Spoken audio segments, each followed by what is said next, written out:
بسم الله الرحمن الرحيم. السلام عليكم ورحمة الله تعالى وبركاته، والصلاة والسلام على أشرف خلق الله والمرسلين سيدنا محمد وعلى آله وصحبه أجمعين. حدث وإضافة جديدة في لعبة دريم ليج، وهي السيناريو. بالتزامن مع النسخة الجديدة 2023 تم إضافة حدث أو الإضافة الجديدة اللي هي السيناريو، وفي الواجهة الرئيسية. هذا هو الحدث، والبعض من عشاق لعبة دريم ليج يتساءل عن هذا الموضوع. بالتالي موضوع السيناريو أنك ستتأقلم مع هذا السيناريو، وهو تحدي بطبيعة الحال. وهذا التحدي طبعا أنت ستكون هذه الجهة، هذا هو فريقك، هذه إشارة الفريق الذي ستلعب به. وخلونا نشرح الحدث بالتفاصيل. الحدث طبعا هو تحدي، والتحدي الهدف منه كما يظهر هنا الفوز، والجائزة التي ستأخذها في حال حققت الفوز ستأخذ 75 من الكوينز. هنا درجة صعوبة هذه بطبيعة الحال أنت ستلعب ضد الكمبيوتر، لكن الصعوبة محددة وهي صعبة. في بعض الأحيان تأتي الصعوبة سهلة أو متوسطة عفوا، أو صعبة أو صعبة جدا. الآن المطلوب منك طبعا هنا لدينا حالة الطقس، وكذلك أيضا هنا لدينا النتيجة والدقيقة. أنت وصلت إلى الدقيقة 71، ستكمل المباراة من الدقيقة 71، والنتيجة هي تعادل 2-2، ولديك 2 من اللاعبين. ستلعب ب8 لاعبين فقط، بالتالي يجب أن تتأقلم مع هذه الأمور. الآن في حال أنه قمت بالضغط على هذه الخانة، وهي خانة التدرب من جديد، سيظهر لك كما نلاحظ وكما نشاهد سوية وإياكم مقطع فيديو أو إعلان. تقوم بمشاهدة هذا الإعلان. خلونا نشاهد الإعلان وإياكم.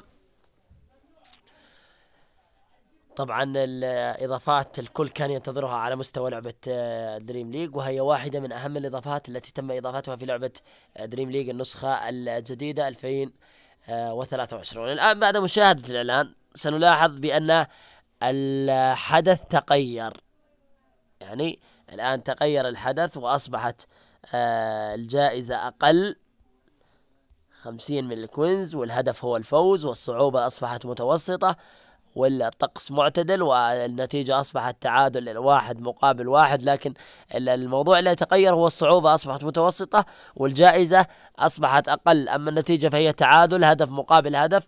ولديك أيضا 2 من اللاعبين مطرودين، أو كذلك أيضا لدينا 59 دقيقة لعبت، وستقوم باستكمال الدقائق المتبقية عفوا. والمطلوب هو الفوز بهذه المباراة، ونتيجة المباراة كما نشاهد هي التعادل بهدف مقابل هدف. الآن خلونا نلعب وإياكم هذا الحدث سريعا.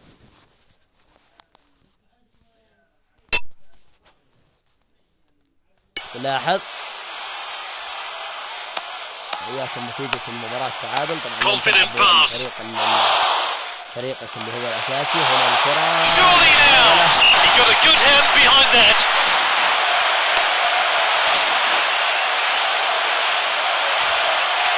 whipped in with pace. Good save by the goalkeeper.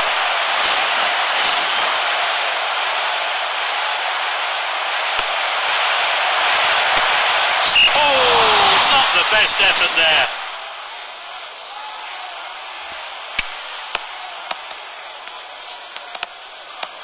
Good ball. خلونا نشوف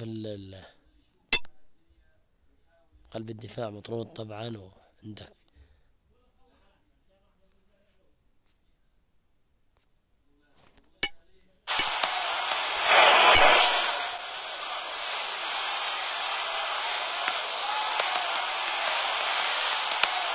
finds his teammate.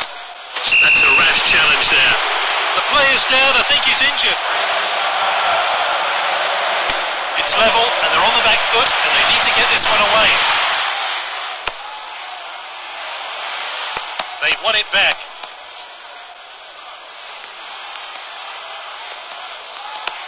Still level. Will both teams take that, or will one of them go for the win? And the teams swap possession again. He steps up to steal the ball.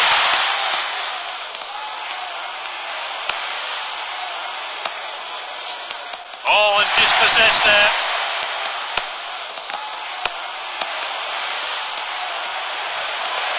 Moving down the flanks here. Good interception. We're entering injury time. The referee has to do something about it. That was a dreadful challenge.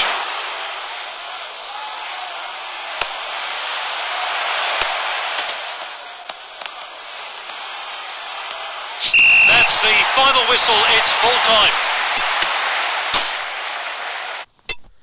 طبعا شاهدنا وإياكم السيناريو انتهى بنتيجة التعادل، لا يوجد أوقات إضافية ولا حتى ركلات ترجيح.